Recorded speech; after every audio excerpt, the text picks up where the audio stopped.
E às vezes a gente fica vivendo relacionamentos e a vida mendigando afeto, sendo mal amada, mal cuidada, mal olhada. Deus é dar a ele o lugar dele dentro de casa. Ele é ser o senhor da sua casa, ser o senhor da família, ser, na verdade, o grande amigo da família. Fala, Jesus, me esconde na sua chaga, estou passando uma fase tão difícil. Me esconde dentro do seu coração. Coragem, a carga está pesada. Eu sou seu companheiro de caminhada de eternidade. Eu carrego o excesso para você. Gente, boa noite, né? Obrigada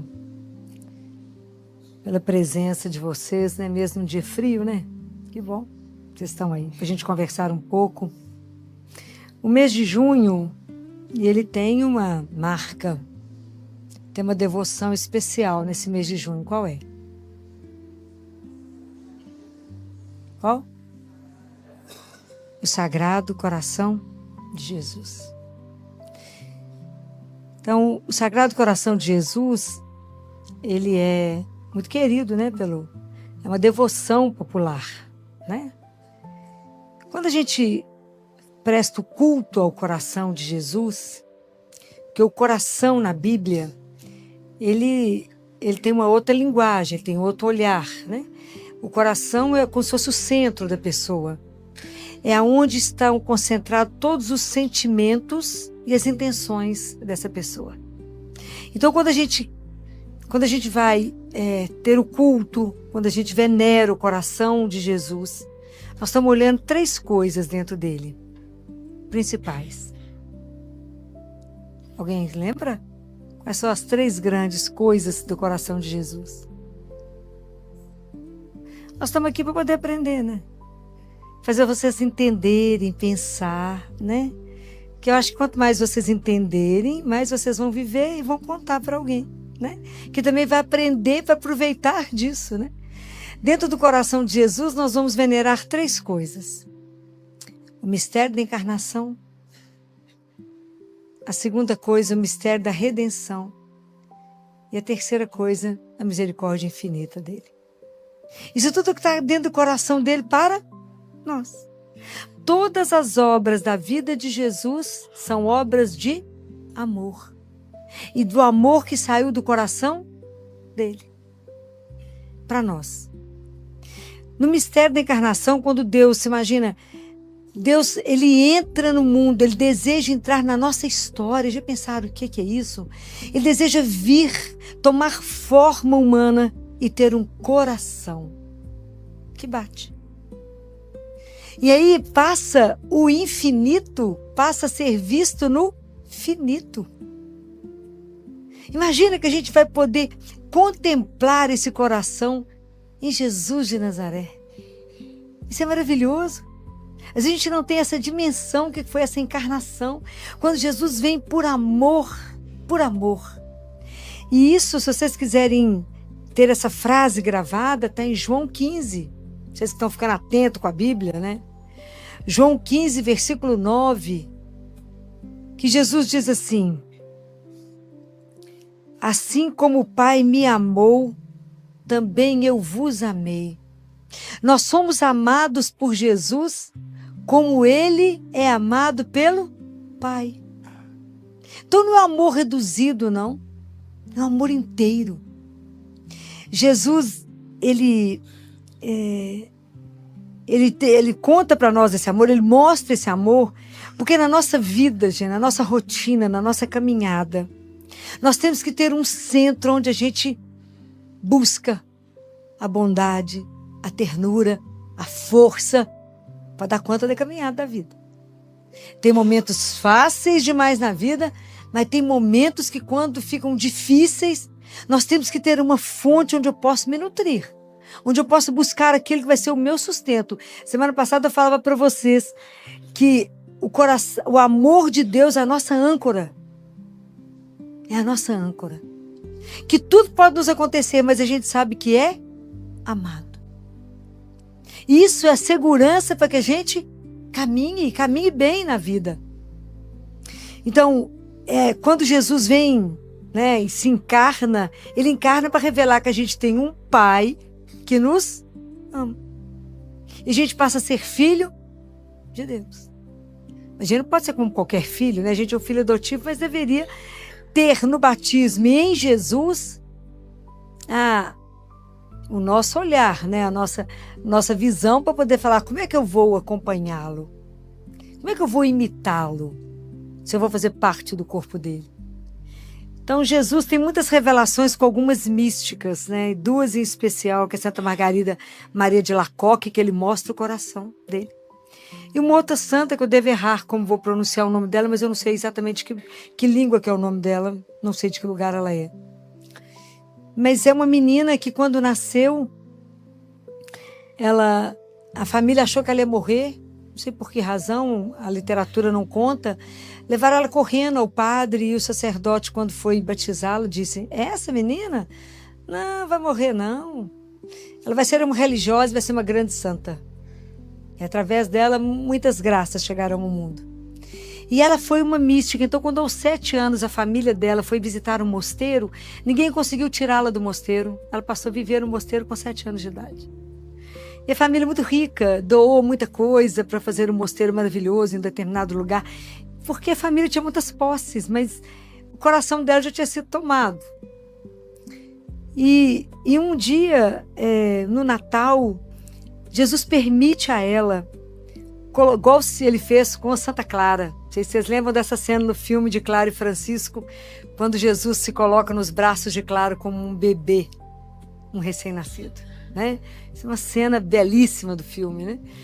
Mas com essa santa, também ela tem a graça de colocar no colo dela Jesus, menino. E assim como São João colocou o ouvido no coração de Jesus, no peito, e escutou o coração batendo, essa santa, que eu vou falar com vocês, que é Mechtilde, mas eu não sei se é assim que pronuncia o nome dela, ela também colocou o coração dela no dele e percebeu que o coração de Jesus bate diferente do nosso. 4 batidas por minuto. Bem lento. E são 3 batidas fortes e uma mais suave e mais comprida. Que ele fala que as 3 batidas é toda a onipotência do amor, toda a sabedoria do amor e toda a mansidão. Então são as 3 coisas da divindade. E a última batida é da bondade que ele revelou ao mundo. Então ele fala com ela: é verdade que meu coração bate devagar dessa forma, com 3 batidas fortes e uma lenta, por isso eu morri tão rápido na cruz. Vocês vão ter oportunidade de ler essas coisas. Olha, são tantas revelações que a gente não fica sabendo, né? Que é do coração dele. E ele conta que o desejo que ele tem conosco, pelo amor dele, pelo amor, é de viver conosco, é de caminhar conosco. A gente se coloca diante dele como filho. E quando você está como filho diante de um pai, você espera tudo do pai, de roupa, a comida, a estudo, a educação. E tudo a gente pode esperar do coração dele. Ele fala: então, se vocês precisam de mim como um pai, eu caminho com você como um pai, como um amigo mais fiel dos seus amigos, que vai te ajudar nos momentos mais difíceis, como um esposo, como um companheiro de viagem. E ele fala isso de uma forma tão linda, como um companheiro de viagem que, quando o caminho está muito pesado, eu carrego para te ajudar. É belíssimo. Pena que a gente usa tão pouco desse coração. Pena que a gente acredita tão pouco nesse amor de Deus por nós. E um dia essa santa também tem um encontro com ele. Essas místicas têm né, elas tinham a oportunidade de ver Jesus várias vezes, né? E ela encontra com ele, e é como se ele tivesse espelhado. E ele mostra para ela que o reflexo, o espelho nos pés dele, é que é para a gente olhar para ele e se ver. Era a nossa tibieza, a nossa lentidão com o nosso crescimento espiritual. Como que a gente é lento? Que o reflexo do joelho é porque como que a gente tem dificuldade de reconhecer que nós somos criatura. Né? A humildade é isso, né? É reconhecer que nós somos criatura e ele criador, sendo que ele foi o primeiro a se curvar diante do homem e que ele Depois baixou um pouco mais para lavar os nossos pés. E eu digo que ele baixou tão mais para ser o nosso pão, nosso alimento. Que como ele mostrava, como é que os olhos, né? O que a gente olha? E como é que os nossos olhos, se a gente olha no espelho dos olhos dele, percebe o quanto que os nossos olhos estão escuros pela nossa desobediência e pela nossa infidelidade a Deus. Como é que o nosso ouvido, diante do ouvido dele, é tão surdo? Porque o nosso ouvido ele teria que estar aberto na prontidão de ouvir e obedecer. E como nós estamos longe de poder ouvir, muito menos de obedecer. Quando eu fico lembrando de São José, que eu nunca vi uma pessoa tão pronta, né? Levanta, José. Sai com sua mulher e o menino. Levanta, faz isso, José. José sempre pronto, nunca questionou, fez o que escutou. O nosso desejo, que a gente precisa ter um desejo de ter um coração que escuta. Então, quanto que a gente precisa olhar para Jesus e ver o quanto que o nosso coração ainda é lento para amá-lo. Quanto que a gente ama pouco a Deus e o próximo. A gente ama muito o próximo se ele nos dá alguma coisa, se é conveniente. Até a gente poder ter um amor absolutamente desinteressado. De ajudar, de cuidar, de fazer alguma coisa pelo outro, simplesmente porque ele é irmão. Mas eu não sei nada dele, não precisa saber não, ajuda. Aquele que ele colocou no seu caminho, hoje. Porque amanhã é outro dia, a história não repete. E como é que nós somos fracos e lentos para amar a Deus acima de tudo na nossa vida? É impressionante. E os nossos lábios, né, gente? A nossa língua.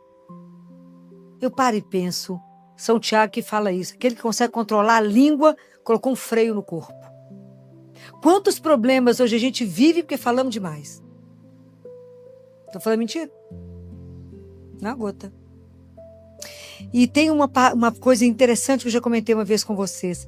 A gente, quando escuta alguém falar mal, porque não tem um trem que rende mais do que falar fofoca, né? Não tem uma coisa que rende mais na vida. O sono de todo mundo desaparece quando fala, vou te contar uma coisa. Acabou. Eu vejo isso com os bebês. A partir de 7 meses, que é mais difícil examinar, que eu falo no ouvidinho deles assim, a tia Filó vai te contar um segredinho de amor. Ninguém precisa segurar a criança que eu vejo o ouvido. Ela não mexe. Fala, isso tem 7 meses de idade. 7, 8. Esse ficou paradinho, esse é menina, então, aí que nem pisca. É impressionante. Como que a gente... Aí eu fico pensando, hoje, será que a minha boca... O que hoje eu falei? Será que eu usei meus lábios, a minha língua, a palavra, para louvar? Para bendizer o nome de Deus? Ou foi só para lamuriar? Para reclamar? Para falar, ai, tá frio, ai, que preguiça, ai, que trabalho. E não para falar, Deus seja louvado, acordei, não tem nada doendo. Louvado seja Deus, estou por sua conta. Olhar para ele e falar assim, como é que você me pensa hoje? O que você espera de mim hoje? Hoje eu estou só por sua conta? Agradecer o sol, agradecer o trabalho, agradecer a comida, agradecer tanta coisa para agradecer. Faz a lista de tudo que você tem para agradecer, não vai sobrar nada para poder reclamar. E aí Jesus fala assim, quero te ensinar 3 coisas. Falou passando também que mas eu acho que ele está falando para mim, eu ensino para vocês, né? Assim nós vamos, né? Ele não falou que era para mim não, mas eu aproveito, adoro ler os místicos, né? Amo ler os místicos. E Jesus fala com ela assim, eu vou te ensinar 3 coisas que vai ser muito bom para sua alma. E eu fiquei apaixonada. E fala, cada vez que você pensar em dar graças a Deus, dar uma ação de graças, pense em tudo que foi feito por ti, quando eu te criei. Então, desde o momento que eu te criei, e porque pelo mistério da minha encarnação, eu vim para te salvar. Então pensa, e agradece tudo que foi feito por ti. Depois ele diz, quando você for agradecer de novo, pensa que você foi tirada, assim, uma graça você ter nascido. Nós te escolhemos, poderia não ter sido escolhida? Eu te escolhi tudo que eu fiz, desde o momento da sua criação até hoje, para você estar onde está.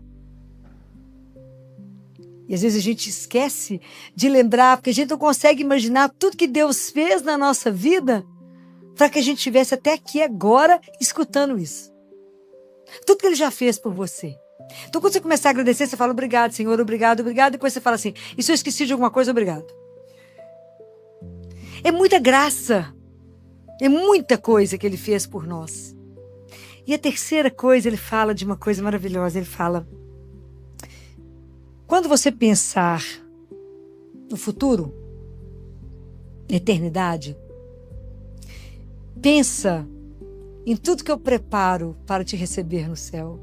Ai, que coisa chique. Você não tem, ele fala, você não tem dimensão do que está preparado para você. Ele fala, então pense alto, pense grande, comece a me agradecer pelo que eu preparei para você, porque aqui todos os seus desejos serão satisfeitos. Você não tem dimensão do que eu preparei para você no céu. Então pensa. E comece a me agradecer hoje por tudo que eu já preparei para o momento que eu te receber. A gente tem tanto pavor desse momento que a gente nem toca no assunto, larga para lá, fala, não quer tocar nesse assunto. Mas é interessante pensar nisso. Como é que ele prepara? E ele fala de um jeito tão bonitinho, que da mesma forma, quando a gente recebe uma coisa preciosa e a gente guarda aquilo, que ele também, ele caminha com tanto cuidado, porque ele tem que guardar com tanto cuidado todas as almas que estão entregues para ele. Que as nossas almas estão escritas e guardadas dentro do coração dele. Acho que só metade do que eu falei dá pra gente dançar a noite inteira e pensar o quanto a gente é amado e cuidado. E mesmo assim a gente ainda consegue ser infeliz.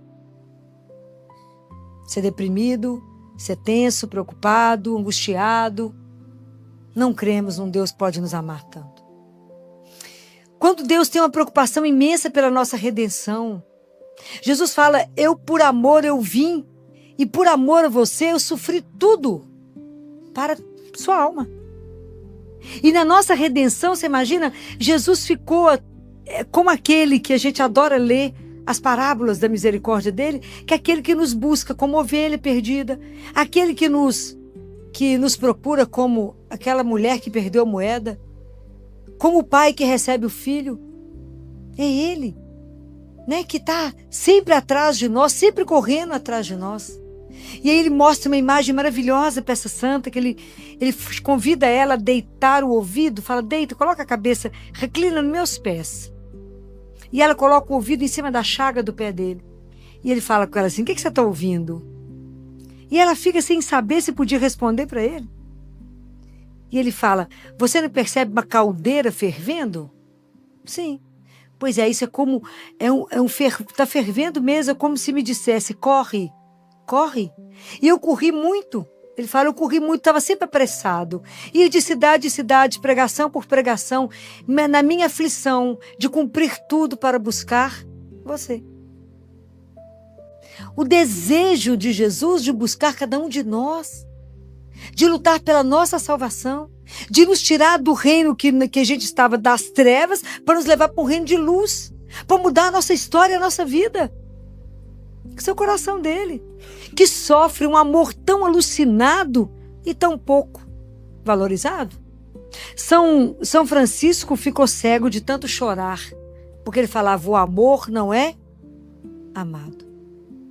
Ele chorou tanto que ele ficou cego, porque o amor não era amado. Diferente de hoje.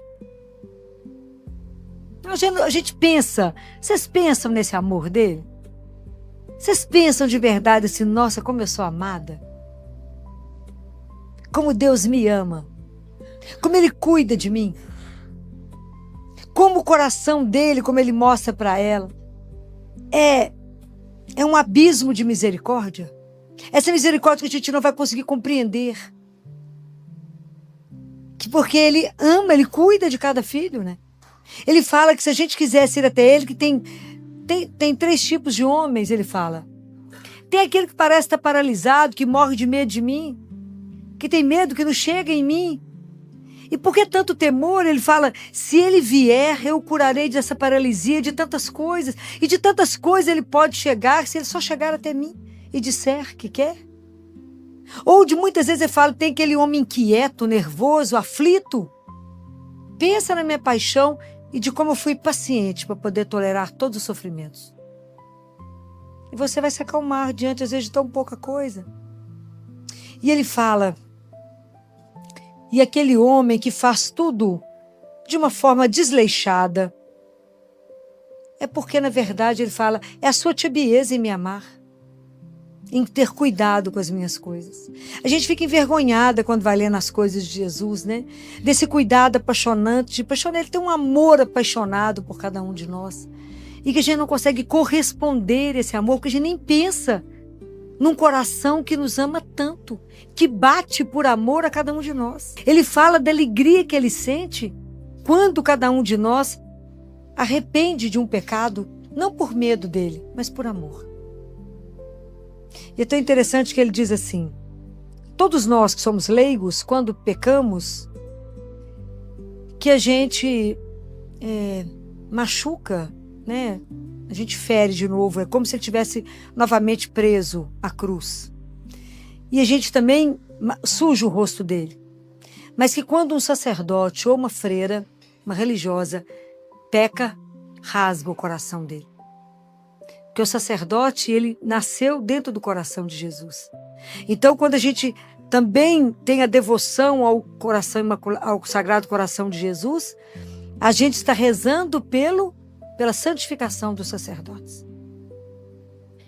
Então, quando eu trago para vocês uma pincelada sobre o coração de Jesus, é porque a gente precisa voltar o nosso olhar para um coração que nos ama sem igual. E às vezes a gente fica vivendo relacionamentos e a vida mendigando afeto, sendo mal amada, mal cuidada, mal olhada, cuidada de qualquer forma, e a gente aceita os nadas daqui, mendiga sentimento e não temos condição de compreender um amor incondicional como o de Deus por cada um de nós, que não quer ver a nossa vida como está, mas é capaz de transformá-la, de colocar onde Ele sabe que nós podemos chegar, se apenas você disser, entra, a casa é sua, porque Ele bate todos os dias a porta do seu coração. Imagina, Ele nos ama com o amor que o Pai o amou. E a gente simplesmente ignora esse amor ou despreza esse amor. Porque o ser humano é assim, quando alguém fica sabendo que você é muito amado, fala, fulano gosta de você, você fala, nem ligo. Mas o dele, a gente deveria se lançar nesse coração. Porque isso é uma fornalha que queima sem nos consumir.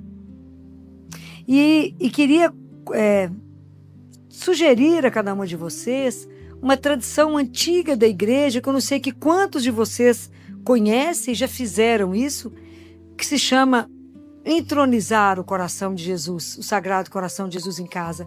Alguém já ouviu isso? 1, 2, 4, 5, 6, 7. Vocês já fizeram a entronização do Sagrado Coração de Jesus em casa? Alguém já fez? Não? Isso é uma tradição maravilhosa na igreja. E as pessoas que sabem que, na verdade, entronizar o coração de Jesus é dar a Ele o lugar dele dentro de casa. Ele é ser o Senhor da sua casa, ser o Senhor da família, ser, na verdade, o grande amigo da família, ao qual a gente vai poder conversar com Ele. Ele vai ser o centro. Então, como é que isso funciona?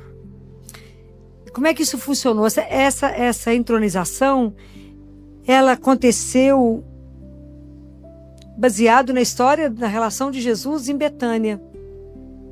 Porque quando Jesus foi a primeira vez na casa de Lázaro, Maria e Marta, imagina, passou alguém por lá, uma família muito rica, e falou com eles assim, você poderia receber um pregador itinerante? Era um pregador itinerante? Pode. Família abastada, né? Pode. Aí chegou Jesus com aquela leva dele, né? Uns 13 homens, pelo menos.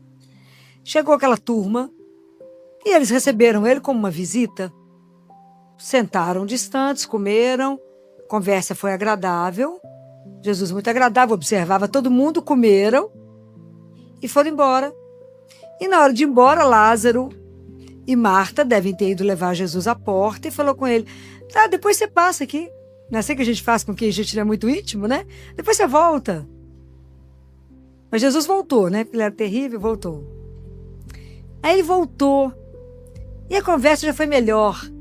Lázaro já sentou mais perto dele, e a conversa foi interessante, o bate-papo foi bom. E Lázaro gostou dele, Marta gostou. E aí, quando Jesus foi embora, Lázaro falou com ele assim: aqui só volta? Passa aqui de novo. Jesus falou: eu volto, Lázaro. E voltou. Só que a terceira vez que ele voltou, a conversa já foi completamente diferente. Porque Lázaro assentou de frente a Jesus, ajoelhou diante dele, encostou o cotovelo dele no joelho de Jesus, olhou para Jesus e falou assim: Senhor, essa casa não era assim não. Aqui nós éramos 3. Era Marta, Maria e eu. Mas Maria foi embora e ela se tornou prostituta dos leprosos. E Lázaro chora. E aí Jesus olha para ele, e essa cena me emociona tanto, porque eu acho belíssima. Fala com ele: não chore, Lázaro. Eu trarei Maria de volta. Levou ou não levou Maria de volta? Não teve o último jantar que Maria lavou os pés de Jesus, não quebrou aquele bálsamo, aquele perfume, que Judas falou: mas por que ela está gastando tanto dinheiro com esse perfume? Lembram disso? Então ele voltou. Então qual é hoje o objetivo quando a gente coloca o Sagrado Coração de Jesus em casa? É para ele ser o grande amigo, para a família se reunir diante dele e contar as alegrias do dia, mas também a tristeza, como Lázaro contou. Porque a gente vai colocar isso no coração de Jesus. E vamos ensinar as crianças a contar tudo no coração de Jesus. Se já anda de bicicleta, se fez boa prova, se não fez boa prova, se o pai perdeu o emprego, se o pai ganhou o emprego, ele passa a ser o grande amigo da família. E Jesus faz 12 grandes promessas sobre isso, belíssimas, que ele disse para Santa Margarida Maria Alacoque, e que vale a pena vocês conhecerem, se vocês não conhecem. Ele fala da casa que tem entronizado o coração dele, das promessas que ele traz. É belíssimo. Jesus não precisa prometer nada, porque já nos criou, nos salvou, nos revelou um pai, nos deu uma mãe de presente, não precisava de falar mais nada. Mas mesmo assim, ele continua somente a dar, a dar. Então, e com isso, hoje a gente faz o que a gente chama de hora santa. Uma vez por mês, é um pedido de Jesus, que Jesus fez a Santa Margarida Maria Alacoque, que da primeira quinta para a primeira sexta-feira do mês, na noite de 11 à meia-noite, fizesse companhia para ele. Então existe um livro que chama Hora Santa, que a gente fica fazendo companhia para Jesus de 11 à meia-noite em oração com ele. É chama Adoração Noturna do Lar, que hoje a gente faz pela internet e as pessoas acompanham. A gente fica com ele de 11 à meia-noite. Geralmente são textos belíssimos, que tem a hora que a alma fala e a hora que ele fala. É muito lindo. São coisas que vale a pena vocês procurarem para poder crescer essa intimidade com ele. E Jesus deixa uma outra coisa, que ele diz que ele ensina, ele fala: às vezes você precisa interceder na vida de alguém, rezar por alguém que está preso por um pecado, um vício.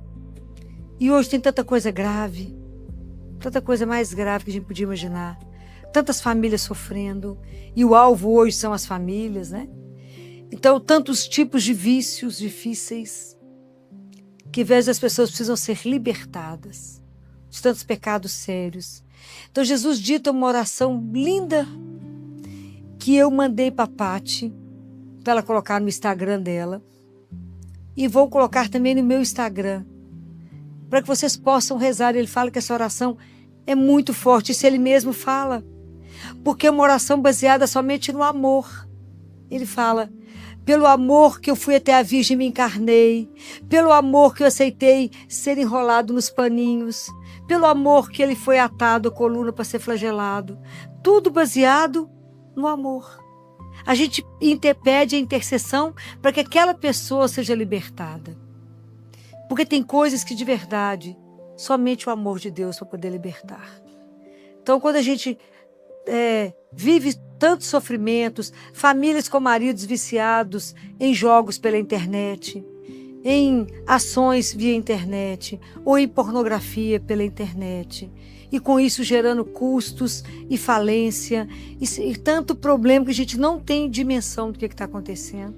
Se a gente tem uma oração dessa tão poderosa na mão, que vocês conheçam alguém ou querem interceder na vida de alguém que precisa de receber a graça de Deus, de ser libertado, rezem. Essa oração foi ditada por ele, para uma santa.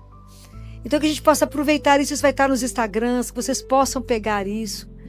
Então, tantas armas Jesus deixa na nossa mão para nos mostrar que o poder da oração é incalculável. Mas nós vamos rezar no coração dele, como oração ditada por ele, para libertar quantas pessoas, quantas famílias hoje vocês conhecem que precisam de uma libertação. Quantas? Porque hoje, se eu quiser destruir uma família, eu pego um membro e destruo. Então, o remédio nós temos. Então, que graça nós temos de saber que o coração de Jesus é a nossa fonte, segura de amor, de esperança, que nos sustenta, que nunca vai faltar na nossa vida e que nós podemos sempre ter essa certeza de um amor que nos acompanha. Sempre, que não muda de ideia, que é eterno, que vai cuidar de nós sempre. O amor de Deus, ele não vai mudar porque eu fiz alguma coisa de errado. Deus sempre vai nos amar. E quando a gente peca, ele agarra mais o pescoço da gente para não nos perder. Jesus não quer nos perder. Essa é a misericórdia infinita dele. Ele quer salvar a todos, a todos. O amor dele por nós é incondicional. É uma das coisas mais lindas que a gente tem na vida, é saber que somos amados. Então, se hoje tem alguma situação na sua vida que te entristece, que te aborrece, lembra desse amor.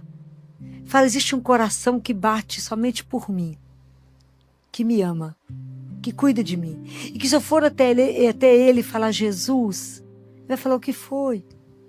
Conta para ele, coloca lá no coração dele. Fala, Jesus, me esconde na sua chaga, eu estou passando uma fase tão difícil. Me esconde dentro do seu coração. Me esconde. Deixa eu ficar ali descansando dentro do seu coração. Me ajuda a colocar minhas preocupações, meus medos, minhas angústias, as minhas tristezas dentro do seu coração tão sagrado. Porque somente o Senhor pode mudá-lo. Pode mudar tudo do meu, da minha vida, da minha história. Então a nossa confiança nesse coração é a nossa salvação. É certeza, certeza que nós estamos seguros. Por quê? Porque eu tenho um coração que me ama, que bate por mim. Todo poderoso, todo bondoso, todo manso, todo cheio de sabedoria. Então é Ele que nos dá sabedoria, que nos dá mansidão, Ele que é toda bondade, é Ele, somente Ele. Vamos buscar refúgio aonde? Como diz Pedro, aonde iremos, Senhor? Se somente Tu tem palavras de vida eterna. Então não existe ninguém como Deus na nossa vida, como Jesus na nossa vida, e não existe nada mais adorável que o seu sagrado coração. Eu queria hoje deixar só pincelado para vocês um desejo de conhecer esse coração que bate por você. E que a gente possa realmente pedir a Ele que a gente seja escondido nesse coração. E até descobrir por essa santa que até o nosso purgatório nós podemos passar escondidos, agarrados no coração dele. É muita graça. Então que Deus nos ajude nessa caminhada, não sozinhos, mas pela intercessão de Nossa Senhora, que o coração imaculado de Maria e o Sagrado Coração de Jesus são sempre muito juntos e eles estão sempre atentos às nossas orações. Quem falou isso? Foi o anjo de Portugal, quando começou a preparar os meninos antes da aparição de Nossa Senhora. Falou, os corações de Jesus e Maria estão juntos, estão sempre atentos às orações de vocês. Nada passa sem que eles saibam.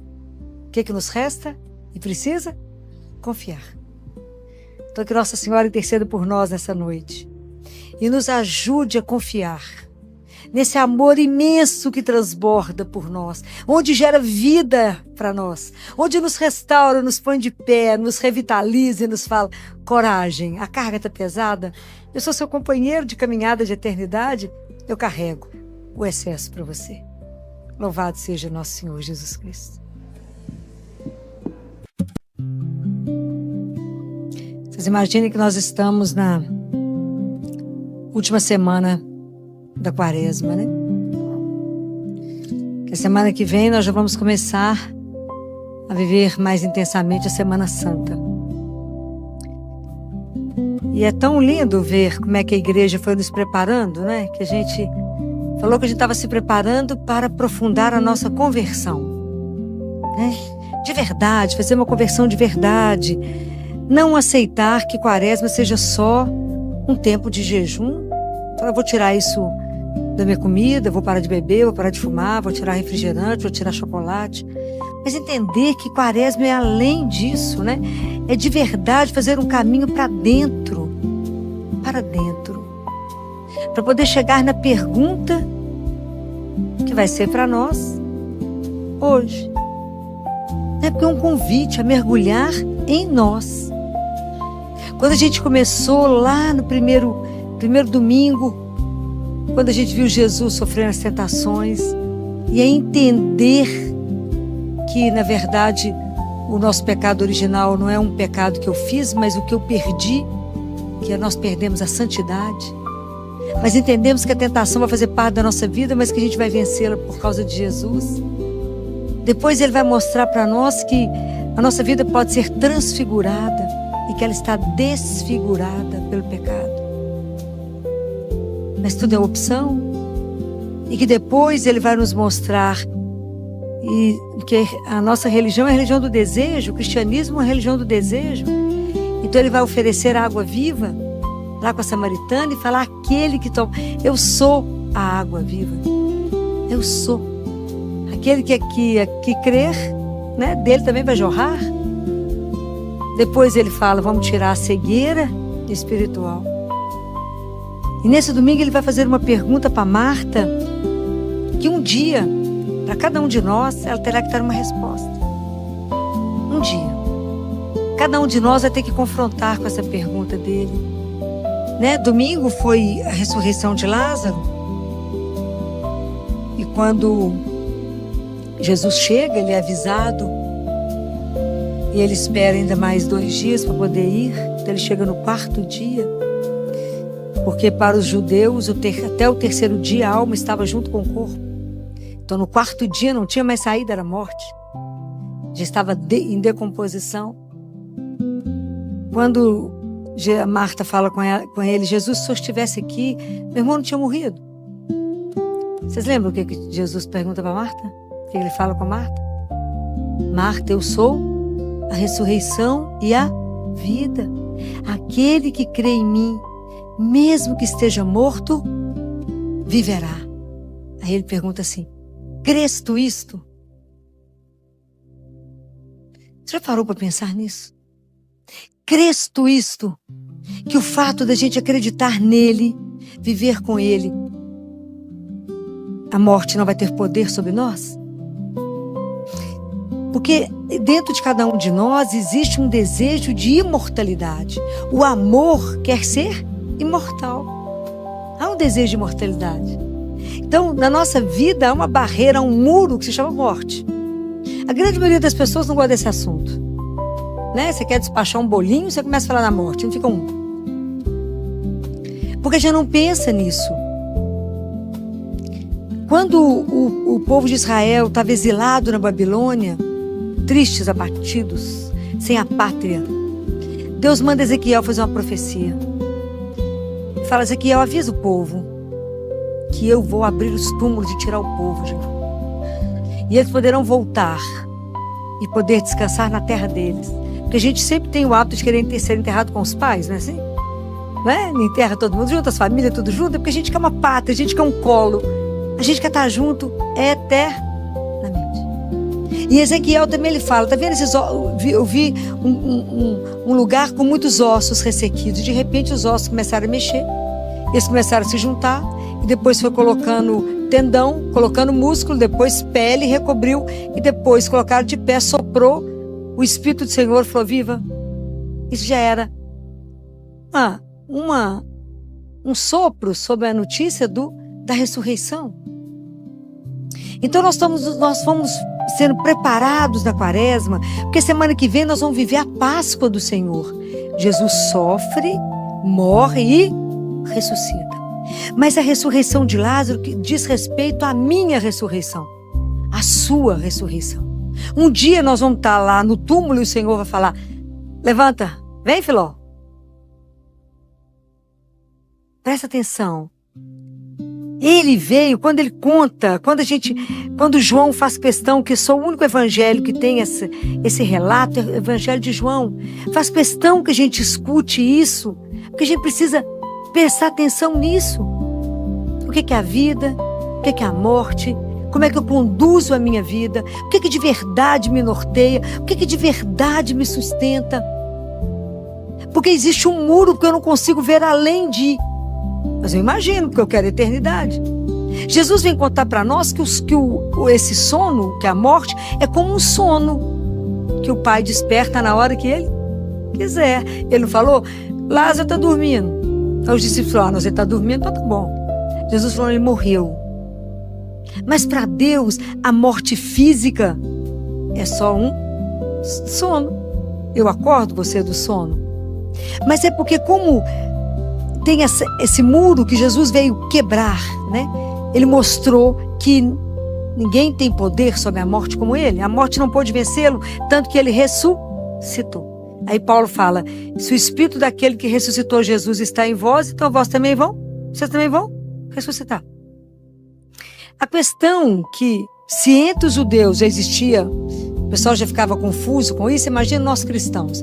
Tem tanta dúvida sobre isso que o povo vive confuso, com medo, ninguém toca no assunto da morte, não se prepara, não pensa de verdade nessa questão, porque isso exige de nós um ato de fé, porque ela ultrapassa a nossa razão. Acreditar na ressurreição, acreditar que um dia esse corpo vai voltar glorificado, mas que Deus vai restituir todos nós, que esse desejo de nossa eternidade não teria jeito de ser aqui. É eterno, porque aqui, por mais que se consiga algum remédio da imortalidade, nós vamos envelhecer. Não é isso que nós queremos viver eternamente. E essa proposta quem dá é Jesus. Mas crês tu isto? De verdade? De verdade a gente crê que a morte vai ser só uma porta que vai nos abrir? Porque aqui Jesus se coloca como a porta da vida. E Ele te convida e me convida a empurrar a porta, porque é opção. E adentrar para a vida. Mas o medo que nós temos: mas será que eu entro mesmo? Será que eu confio mesmo? Será que essa história é verdadeira? Será? Isso exige de nós um ato de fé.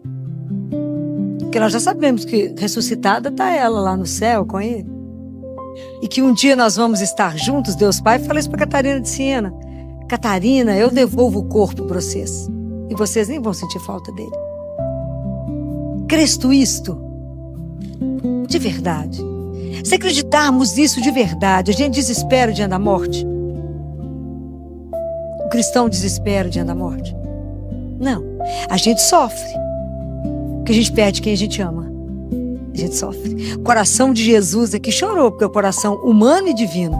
Então, o lado humano dele, diante do nosso sofrimento, diante das perdas, se comove e chora. Né? O versículo mais curto, né? Jesus chorou, ponto. Então, esse lado humano dele, isso nós vamos chorar, vamos entristecer. Isso está errado? Não. Mas nós podemos parar aí? Não. Então, nós que somos cristãos, que cremos, temos que ter um passo à frente. Nós temos que falar: ele ou ela já terminou a missão, ainda falta eu. Ainda falta. Eu ainda tenho que terminar o que eu vim fazer. Deus tem uma missão para mim, eu vou cumpri-la, porque eu vou voltar para a casa do meu Pai. Jesus falou que Ele é bom, que Ele é amoroso, que Ele me ama e nos fez filhos adotivos. Então, a Bíblia, às vezes a gente lembra muito de Marta, como aquela que ficava aflita. Claro, qualquer uma mulher dona de casa fica aflita com chegando 13 homens pelo menos para comer. Lógico, né? Você imagina a fome da turma. Todo mundo lembra só de Jesus falando com ela: Marta, Marta, tu te inquietas. Mas pouca gente lembra da declaração que ela fez a Jesus. Crês tu isto, Marta? Gente, imagina essa cena. Marta diante dele, olha para ele e fala: sim, Senhor, eu creio que verdadeiramente o Senhor é aquele que deveria, o Messias que deveria vir ao mundo. Pode imaginar ela olhar para ele e falar isso com ele? Eu creio que o Senhor é o Filho de Deus Altíssimo. Isso é uma coisa louca. Isso é uma coisa de parar, da gente perder o fôlego, de imaginar um dia estar diante dele e falar assim: eu creio. Fez igual Pedro. Isso é maravilhoso. O Senhor, eu creio que tu és o Cristo, Filho de Deus que vem ao mundo. Imagina se nós vamos ter condição de responder da mesma intensidade. Eu creio, Senhor, que por causa da sua vinda, porque o Senhor morreu na cruz por nós, eu terei a vida eterna. E a vida eterna, ela começa quando eu começo a viver na consciência que eu caminho diante de Deus. A vida eterna não vai começar depois que a gente morrer. Ela começa a partir do momento que você assume a sua fé. Porque se você assume a sua fé, o nosso último inimigo, ele foi destruído. O nosso último inimigo é a morte. E a gente tem pavor de pensar nisso. A gente não gosta de falar nesse assunto. Mas a gente precisa se preparar para isso e todos os dias falar com o Senhor. Eu creio que a morte não terá a última palavra na minha vida, mas a penúltima. Ela é a antessala para eu poder voltar para casa. Muito bem. Mas existe a morte física, que é a morte que parece com sono, que Jesus falou. Mas Jesus penou muito, sofreu demais por cada um de nós, por uma outra morte que ele teve que vencer na cruz. Qual foi? Qual foi? Que na escolinha, não, nós estamos aqui para aprender, né? Porque nós estamos terminando a quaresma para começarmos a viver a Semana Santa. De que Jesus te libertou? Obrigado. A morte espiritual é a morte que é a mais grave. Porque o que pode ameaçar a nossa vida, a vida, quando eu falo vida, não é subsistência, é a vida inteira, é o pecado. E o pecado pode nos privar da eternidade. Pensem nisso. Isso é sério por demais. Então, falar em pecado, imagina, no mundo que deu as costas para Jesus, para Deus, que não preciso dele. Se eu tiro Deus do cenário, eu tiro o pecado. É igual eu tiro o sol. Se eu tiro o sol, não existe sombra. Então nós temos que pensar nisso. Então o que ele mais sofreu por nós, que é a morte física, é um sono. Ele falou, eu te tiro. Mas a morte espiritual, porque o pecado não faz parte da nossa vida. Nós é que colocamos ele. Se nós fomos criados por Deus, por amor, ele nos fez. E nos deu umas orientações para que ama a Deus acima de tudo, cuida do seu irmão, não traia, não mata, não rouba, não calunia, cuida do seu pai e da sua mãe, não fica invejando as coisas do vizinho, cuida da sua vida. E a gente faz questão de fazer tudo errado. Foi opção minha ou dele? É nossa. E nós temos que entender que cada atitude nossa tem uma consequência. E o pecado tira quem da nossa vida? Deus. É gravíssimo. Nós temos que pedir a Deus uma graça, que é a graça maior do que ver anjos. É a graça maior que ressuscitar o morto. É ter consciência dos pecados e chorar por eles. Compreendem? Nós não podemos achar que não, está tudo bem, lá, eu posso aprontar, lá na hora Deus perdoa. É preciso tomar atitude. Se Deus é algo, se Ele é de verdade o meu Deus, o meu Senhor, se Ele de verdade é a razão da minha vida, eu tenho que colocar minha vida no trilho de acordo com o que Ele me orientou. É assim, eu já falava com um casal lá no consultório. Falei, de novo, devo ser a pessoa que mais cobra de vocês uma coisa chamada casamento. Até que dia que vocês vão viver nessa confusão? Eu sou pediatra, mas eu estou falando o que é verdade. Sabe por quê? Porque a gente adia tudo da nossa vida, inclusive a coisa espiritual. Vocês estão me enrolando tem uns anos, porque na verdade vocês estão enrolando a vocês mesmos. A gente não sabe o dia, a hora que é chamado. E a gente tem que andar com a nossa vida a limpo. Falei, isso não agrada ao Senhor. Isso não agrada. Não brinquem com essas coisas. Porque a gente vai adiando, no final das contas, o marido falou comigo assim, ô doutora Filó, a senhora tem razão. Como é que a gente adia tudo, né? Falei, espiritualmente, né? Porque você não tá vendo ele vivo aqui pra te falar como é que é mesmo? Tô te esperando ali pra nós resolver uma coisinha. Por que nós fazemos isso? Por que a gente tá sempre adiando tomar atitude na vida e endireitar a vida? Por que a gente tem tanta dificuldade de falar com o pecado? Não quero. Falar, não, é só mais essa vez que eu vou falar mal do outro. Só mais uma vez que eu vou condenar, que eu vou julgar. Só mais uma vez que eu quero entrar, ver alguém e vou falar, nossa, que horrível. Só mais uma vez que eu vou adulterar. Não vou manter aquele apartamento bacana só para adultério. Ninguém tá sabendo o que tem. Minha mulher não entende que eu preciso de outras aventuras. Mulher não entende que eu preciso viver a minha vida agora e ser feliz. Depois que você casou e tem um monte de menina, sua felicidade é cuidar dos seus filhos e sua mulher. A vida exige decisões firmes. Vocês não brinquem que a gente não enrola Deus. Não há nada que a gente faça que Ele não saiba. Não adie a sua conversão. Não adie. É preciso que a gente se posicione. Nós trabalhamos a quaresma inteira para uma conversão profunda. Não foi isso que a gente falava? Fala, Senhor, me faça ver. Põe o colírio dos meus olhos, que é o Senhor mesmo. Abre meus olhos e me faça enxergar. Quanto tempo vai demorar para a gente tomar uma atitude de verdade? Com os nossos compromissos com os sacramentos do Senhor. Tem quanto tempo que eu já não confesso? Eu vou confessar agora, é Páscoa, né? Já confessa. Eu passo o ano inteiro e confesso de novo na Páscoa. É porque a gente não leva a sério a nossa vida espiritual. Então eu preciso de verdade acreditar nisso que Jesus falou. Cresto isto, que você não morrerá. Mas para isso, nós temos que ter uma atitude de quem crê. Temos que viver de acordo com o Senhor nosso Deus. Não dá para ter um pé no mundo, outro pé com Deus. A gente fica na dúvida. Se Deus existir, eu pulo, né, no barco, falo, sempre acreditei no Senhor, ó, firme. Se Ele não existir, já estava mesmo na diversão do mundo, tá tudo certo. É preciso tomar uma atitude que seja coerente com a nossa fé. É Semana Santa. Todo mundo que sabe que eu estou aqui falando há anos, sabe que eu brigo que Semana Santa não é hora de estar olhando viagem e pacote econômico. Semana Santa é na igreja e de joelho que não pagamos a Deus o que Ele fez por nós. Filho, eu preciso descansar depois da Semana Santa. Semana Santa é aqui. Ou na sua paróquia, quando você estiver de joelho. Você tem noção o que significa viver eternamente? Não, não tem. Diante daqueles que você ama, rever seu filho? Tem noção o que é estar com ele eternamente e nunca mais separar? Tem noção o que é um lugar onde não terá mais lágrima, não terá dor, nem sofrimento, nem doença? Tem noção o que Deus fez por cada um de nós, por amor? Quem somos nós para Ele nos amar desse jeito? Nós temos que tomar atitude, porque o mundo vai olhar para nós. Ué, fulano é cristão, está viajando aqui, ó, comandando uma viagem bacana.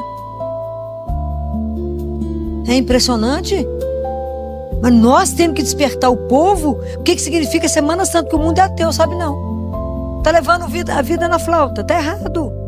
Se nós que somos cristãos não anunciamos, quem vai falar? Quem vai contar? Nós temos que dar testemunho de um Deus que deu a vida por nós. E hoje o mundo é indiferente ao Calvário. Hoje o povo continua sentado aos pés da cruz, brincando, igual eles não estavam lá fazendo sorteio com as coisas de Jesus. Hoje o povo está lá jogando dado aos pés da cruz. O mundo é indiferente ao amor dele. O mundo é indiferente ao sofrimento dele. E o amor que ele teve e sofrimento foi por cada um, não foi só por mim não, por cada um de nós. Para nos levar de volta para casa. Jesus estava muito bem lá em cima, não precisava ter voltado não. Mas ele fez isso por amor, esse amor enlouquecido que a gente não consegue compreender o amor dele.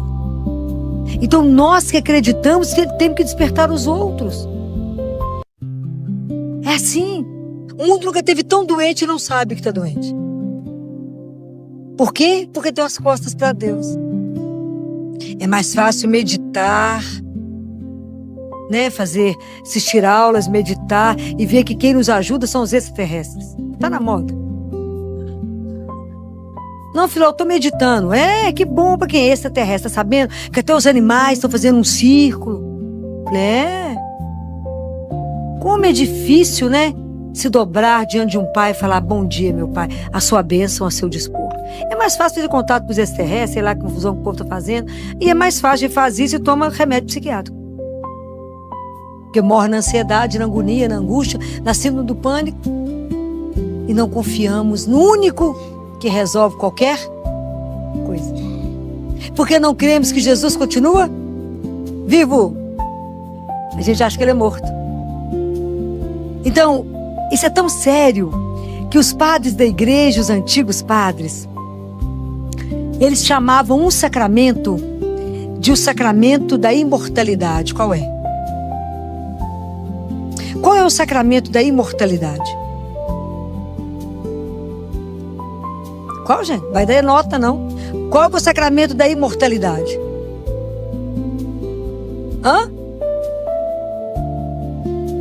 Eu não consegui ouvir? Sacramento da imortalidade. Sacramento da imortalidade. Pelo menos vocês vão aprender isso. Alguém falou de cá também. Eucaristia. Gente, é Jesus vivo. Isso é pra gente ter dimensão. A gente entra na fila, não sabe onde é que tá. Eu escutei o padre ensinando o povo a receber hóstia. É Jesus vivo. Ali o mundo olha e vê pão, mas é corpo, sangue, alma e divindade de um Deus que te ama. Então por que é o sacramento da imortalidade? Que a partir do momento que eu recebo, eu já começo a participar da vida, porque ele é a vida, ele é a plenitude da vida. E a gente recebe, o povo, a gente passa. Eu, como ministro, estou mastigando chicletes, olhando o celular. Falo: Jesus, vou dar um grau a qualquer hora, perder a classe. Estou passando diante com o Senhor vivo. E o povo não sabe. O povo não sabe. Vocês acabaram de receber ele vivo. E quando você recebe ele vivo, qual o problema que você acabou de ter? Nenhum, se a gente acreditasse. Mas a gente não acredita. Como a gente não acredita que ele está vivo ali, ó. Ele fala isso. O dia que as pessoas tiverem certeza que eu estou vivo no sacrário, as igrejas não caberão do nascer ao pôr do sol. Quem é que não quer bater uma prosa no pé do ouvido dele? Mas a gente não acredita. Ele fica dias e dias sozinho e recebe uma visita. E ele é tão docinho, tão apaixonante, tão encantador, né?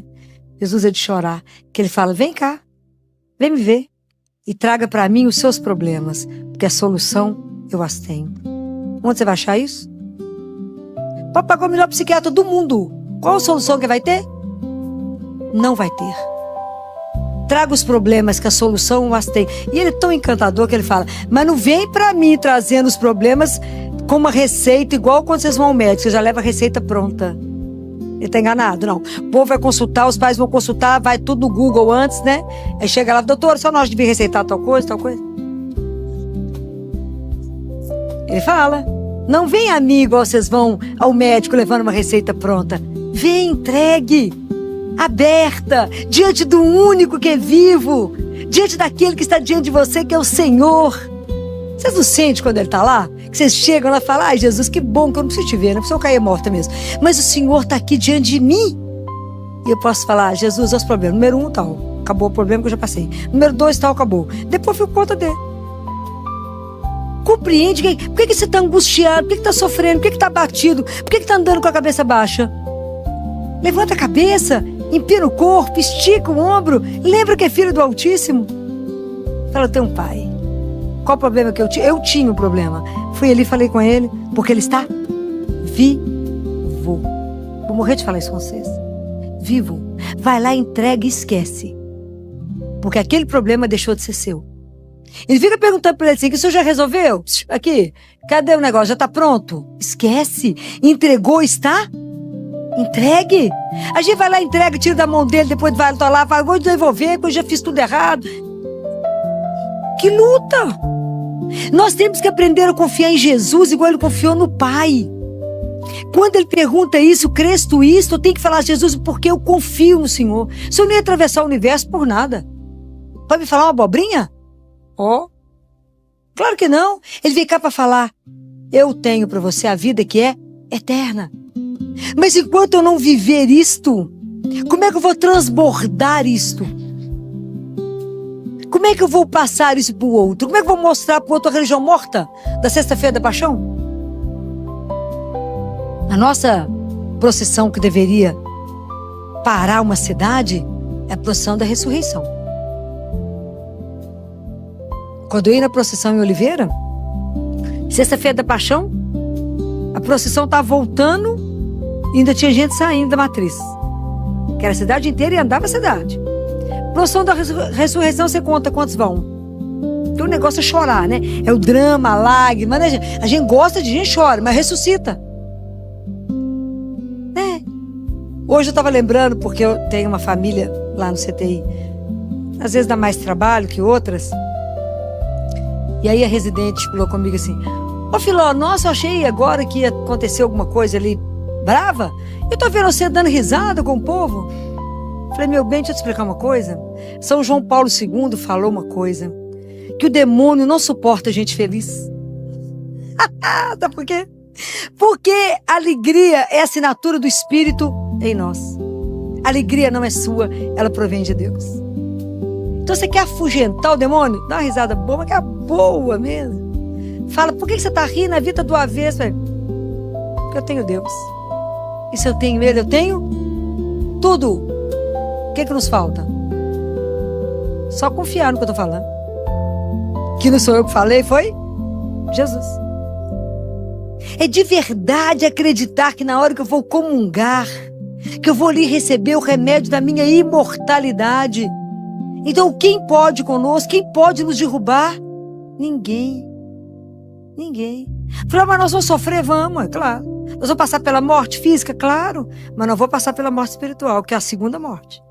É essa que nós temos que ter pavor dela. Porque o pecado ele não pode me tirar da alegria de estar junto de Deus um dia. Ver Nossa Senhora, ver São José com a gracinha, ver tanta gente que eu tenho que ver no céu, não conversar demais. Você vai ver que tem eternidade. Vocês não creem nisso de verdade? A gente tem que lutar por isso. Crês tu isso? Claro que eu creio. Mas essa pergunta vai bater na sua porta. Eu faço ela para os pais todo dia. Você crê de verdade que esse menino não morre, mas que ele volta para casa, você vai revê-lo? Crê? Ah, bem, nunca pensei sobre isso. Falei: é hora de pensar. Mas não deixa a vida trazer a dor para depois você pensar. Pensa antes. Então, na verdade, esse evangelho é o evangelho que aprofunda a Eucaristia. Remédio da imortalidade. Aonde que você vai começar a trabalhar o seu ser imortal? Cada vez que você vem rezar. Cada vez que você vem receber a Eucaristia. Porque se você recebe Jesus vivo, é Ele que pode trabalhar em você. Porque quando a gente recebe Jesus, nós é que vamos sendo transformados nele. Não é Ele que vai sendo transformado em nós. Ok? Então Ele vai sendo transformado. Nós vamos sendo transformados. Então aproveita e fala com Ele: Jesus, aonde em mim precisa ser trabalhado? Aonde em mim precisa ser ressurgir? Aonde em mim está morto? O que em mim está morto, está cheirando mal? A nossa vida afetiva, que eu estou arrastando ela, vivendo de migalha. É a minha vida profissional quando saio do lugar e sou infeliz e arrasto todo dia e lamuri todo dia, reclamo todo dia, mas não faço nada. O que está ruim na sua vida que você não pode revelar a glória de Deus em você? O que te amarra, que não te deixa soltar em Deus? Aproveita a hora da Eucaristia. Está recebendo Jesus vivo, ainda é de graça, pelo menos por enquanto. Recebe Ele vivo e fala: Jesus, primeiro obrigado, já falei com vocês. Primeira coisa que vocês falam quando recebe Jesus na Eucaristia é obrigado. Porque o Senhor não foi embora. Obrigado porque o Senhor permaneceu. Obrigado porque o Senhor veio me alimentar. Obrigado porque o Senhor é meu sustento. É minha força, é minha vida, é a coragem que me põe de pé. Fala com Ele: olha o que está ruim. Me dá a graça.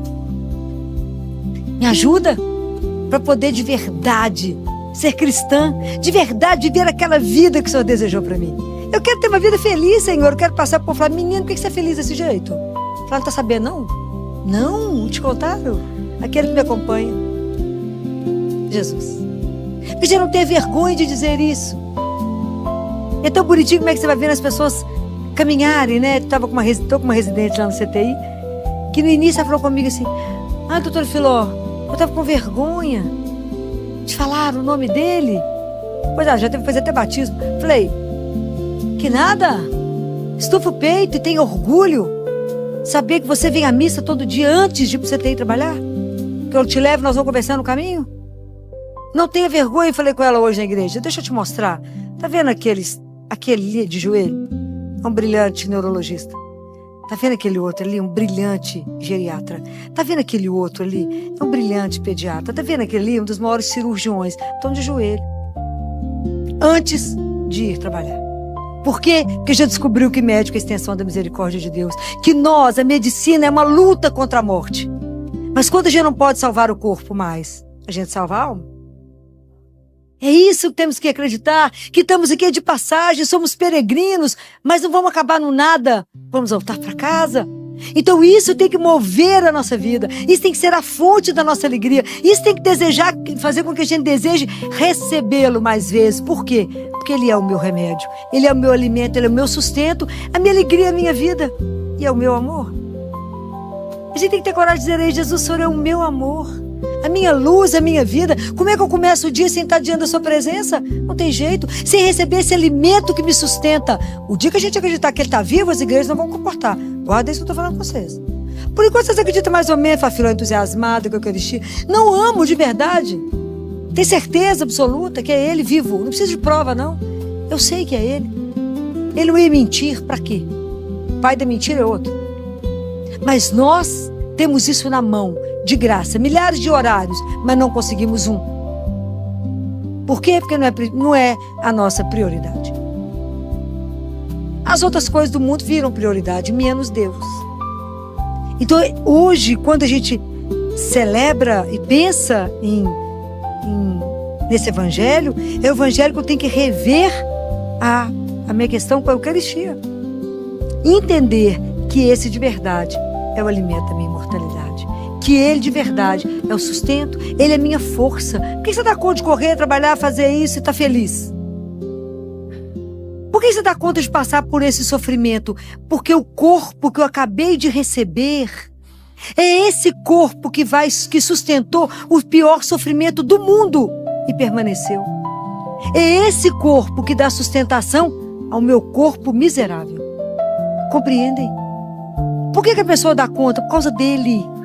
Porque sem mim, nada. E nada é nada. Não tem ilusão. Nada é nada. Como eu gostaria que a gente terminasse essa quaresma igual menino. Menino com menos de 1 ano. Que ainda nem anda. Mas que ser cada dia mais dependente de Deus. E entender que sem a Eucaristia a gente morre. Que a gente precisa dele. Que Ele é como o ar que eu respiro. Que Ele é a minha força, o meu sustento. E que sem oração a minha alma entra em asfixia e eu fico asmática. E que de repente eu faço: que é isso, Fran? Você está suspirando, a alma está precisando de oxigênio? E o oxigênio da alma chama-se oração. Simples assim. E que se eu não rezo, eu não fico de pé. Se eu não comungo, eu me arrasto. Mas que se eu tenho vida de oração, se eu tenho um terço na mão, se eu tenho Eucaristia todos os dias, quem vai te parar? É ninguém. Não há problema que chegue, que você não vença. Não há dificuldade na vida. Mesmo que as pessoas que Deus amou de uma forma especial e que o amaram de forma especial, Deus chamou para o mistério bem de perto do sofrimento. Então as grandes almas, os grandes santos sofreram muito. Mas é porque Jesus chama de uma forma diferente para abraçar o mistério da cruz, que a gente ainda não consegue. Ele chamou, né? Então é preciso que a gente deseje, né? Tudo que eu gostaria era de desejar, fazer com que vocês desejem Deus cada vez mais. É o desejo da samaritana. É entender o que é o desejo da água viva. É desejar Deus vivo. É uma relação íntima. Ele comigo, eu com Ele. Eu misturada nele, Ele misturado em mim. Como diz Padre Pio, que mistério é esse? O Senhor em mim e eu em ti. Que mistério é esse? Mistério de amor. Então, se você entende isso, tem solidão na sua vida? Não tem, né? Fala, eu tô sozinho. Mas não tá sozinho como? Se Deus é vivo, com você, como é que eu tô sozinho? Não tá, não pode estar. Mas o que não percebe é a presença. É a fé que nos sustenta. Conversa com ele, começa a conversar. Começa a silenciar para ouvi-lo, porque ele é tão delicado, tão educado, que só fala se a gente cala. É preciso aprender a estar no silêncio. É preciso comungar e pedir a ele. Jesus, me ajuda, me dê a graça. Mas eu queria terminar colocando mais um desejo no ser. A Eucaristia é um desejo. E lembre quando eu contava para vocês que quando eu pedi a Jesus a graça de que eu queria comungar todos os dias e que ele tinha que me mandar um recado? A pessoa que me deu o recado está aqui, ó, a Marta. Foi a Marta que há muitos anos atrás, no grupo de oração, falou comigo: doutora Filó, a senhora sabe que tem missa todos os dias, 6h30 no Colégio Arnaldo? E que eu te abraçava, te beijava, e você falava: que é isso? Eu falei: é Jesus em você que eu abraço. Lembra? E que desde aquele dia eu nunca mais parei. Lembra, mas desde que eu nunca mais parei de ir à missa todos os dias a partir dessa data. E quantos anos são isso? Muitos. E muitos. Sempre. Continuamos da mesma forma. Então, é assim. É o que além desse desejo da Eucaristia, eu queria colocar no coração de vocês um desejo de vocês serem, quando receber a Eucaristia, ter a graça de poder ser o templo onde Deus vivo habita. Como é que nós vamos fazer isso? Como é que vocês acham? Claro que a confissão vai nos ajudar, mas quem é que vai nos ajudar a fazer esse templo dentro de nós? Como é que vocês acham? Não, ele tem uma ajudante. Maria. Vocês imaginem que dia 25 a gente celebrou a Anunciação. Na época na época dos judeus, que existiu os Santos dos Santos, que existiu o templo, as mulheres não entravam, tinha o pátio separado. Vocês imaginem que, sem ninguém saber, uma menina de 14 anos passa a ser o templo vivo de Deus. Por 9 meses, Deus habitou dentro dela. Já pensaram o que significa isso? Ela gerou Jesus, ele vivo dentro dela. Isso é um mistério louco. Como é que ela aceitou ficar ali, um Deus vivo, aceitou ser um neném, um embrião, crescer dentro dela? Ela foi o templo vivo dele. Então, como é que nós podemos fazer isso? Nossa Senhora tem uma escola que a gente precisa matricular.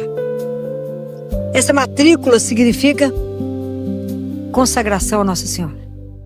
Consagração total pelo método de São Luís Maria de Montfort. Quantos aqui são consagrados por esse método? 1, 2, 3, 4. Pouco? Pouca gente.